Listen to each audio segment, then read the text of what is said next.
ইনশাআল্লাহ গুলি মিস হতে পারে বা দোয়া মিস হবেন।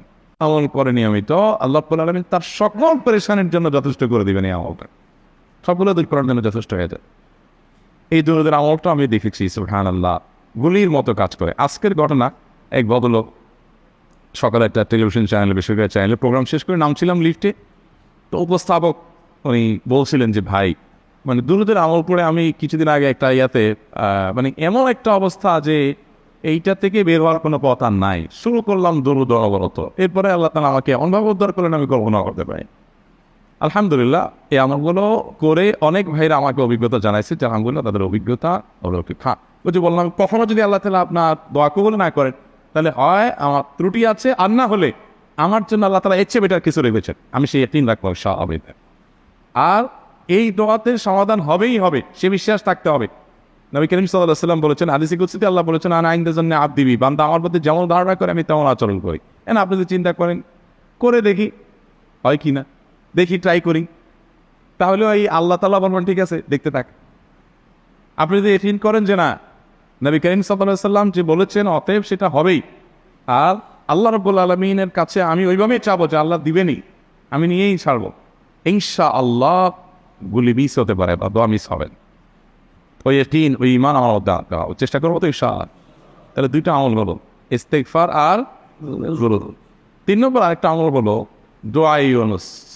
দোয়া ইউনুস লা ইলাহা ইল্লা আন্ত সুবহানাক ইন্নী কুনতু মিনাজ জালিমিন। বেশি বেশি পড়তে থাকবেন, যখন বিপদে পড়বেন ইস্তেগফার আর দুরূদ পড়বেন সবচেয়ে বেশি, আর মাঝে মধ্যে দোয়া ইউনুস লা ইলাহা ইল্লা আন্ত সুবহানাকা ইন্নী কুনতু মিনাজ জালিমিন।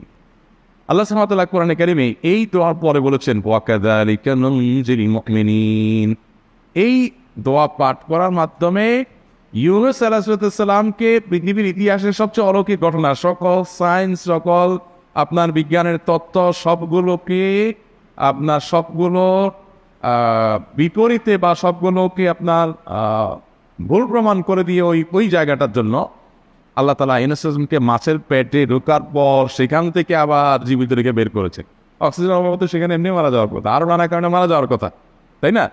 কিন্তু আল্লাহ তাআলা তাকে রক্ষা করেছেন, কারণ এই বিপদে পড়ার পর থেকে এইটা পড়তেছিলেন লা ইলাহা ইল্লা আনতা সুবহানাকা ইন্নী কুনতু মিনাজ জালিমিন।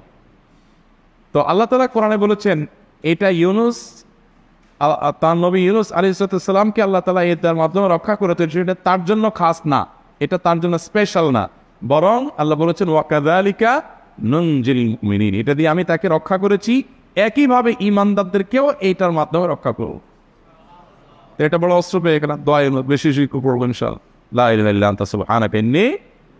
আমার দেশে আবার দেখা যায় বিপদ হয়ে গেলে তখন হুজুর মনা করে যে ভাই আপনারা সবাই মিলে এটা 1 লাখ বার পড়ে দেন, 100 লাখ বার পড়ে দেন, টাকা দিব আপনারা পড়ে দেন। আপনারটা আপনি পড়বেন ভাই, হুজুরদের কাছে দোয়া চান সমস্যা নাই, আর হুজুরদেরকে হাঁটায়া টাকা দিবেন করে, এমনি টাকা দিবেন না দিয়া, আর এই দোয়া নিজে নিজে করতে থাকবেন। ইউনুস আলাইহিস সালাম ওই সময় কি লোক ঠিক করছিলেন যে ভাই আপনারা সবাই দোয়া পড়েন, আমি গেলাম, আমি মাছের পেটে গেলাম, আপনারা বসেন সবাই দোয়া পড়া দেন, করছেন নি? ওনারটা অনেক করছেন, তো আপনারটা আপনি শুনি করবেন দোয়া ইউনুস না। 4 নম্বর আমল হলো ইয়া যাল জালালি ওয়াল ইকরাম। এটা বিশেষ করে পাঠ করবেন। নবী করিম সাল্লাল্লাহু আলাইহি ওয়াসাল্লাম বলেছেন আলিযু বিয়া যাল জালালি ওয়াল ইকরাম। ইয়া যাল জালালি ওয়াল ইকরাম এইটাকে তোমরা আঁকড়ে ধরবে। ইয়া যাল জালালি ওয়াল ইকরাম মানে কি? এটা আল্লাহকে ডাকা, আর কিছু না, এবং হাদিসে বর্ণিত দোয়া, এটা মাসনুন দোয়া। ইয়া যাল জালালি ওয়াল ইকরাম মানে হে মহা ক্ষমতার অধিকারী, প্রতাপশালী এবং সম্মানের মালিক। এটা বলার মানে হলো আল্লাহর কাছে নিবেদন করা, যেহেতু আপনার প্রতাপ আছে, আপনার জালাল আছে, আপনার বড়ত্ব আছে, এই বড়ত্বের অধিকারী এবং হে সম্মানের অধিকারী, আপনার যেহেতু আল্লাহ তাআলা এটা আপনার যদি এটা আছে, অতএব হে আল্লাহ আপনি আমাকে এটা দান করেন, আপনার সেখান থেকে আমার প্রতি রহম করুন, আপনার সেখান থেকে আমাকে, আপনার বড়ত্ব থেকে আমাকে আপনি হেফাজত করুন, আপনার একাও থেকে আমাকে আপনি আপনি আমাকে রহম করুন। তো সেই দোয়া আল্লাহ তাআলার কাছে নিবেদন করতে পারে ইয়া যাল জালালি ওয়াল ইকরাম। এর পাশাপাশি তাহাজ্জুদের নামাজ এবং যে কোনো রকম নামাজ, কারণ নবী সাল্লাল্লাহু আলাইহি ওয়াসাল্লাম ইজা হাযাবাহু আমরুন সাল্লা, নবীজি সাল্লাল্লাহু আলাইহি ওয়াসাল্লামের কোনো পেরেশানি শুরু হলে আগে ওযু করে 2 রাকাত নামাজ পড়তেন, ওযু করে 2 রাকাত নামাজ পড়তেন। আমাদের যখন পেটে ব্যথা শুরু হয় আগে কার কথা মনে পড়ে? ডাক্তারের কথা মনে পড়ে। যখন গায়ে জ্বর আসে সবার আগে মনে পড়ে কিসের কথা? নাপা, ঠিক না? জ্বর আসছে গায়ে, সবার আগে আমরা কি চিন্তা করি?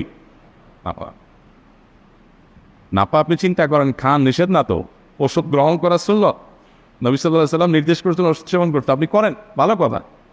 কিন্তু ইমানদার সব কিছুর আগে ব্যথা আসছে, তিনি ব্যথার জন্য একটা ওষুধ দোয়া শিখেছেন, দোয়াটা আগে করবেন, পাশাপাশি ওইটা করবেন, এলো ইমানদারের কাজ।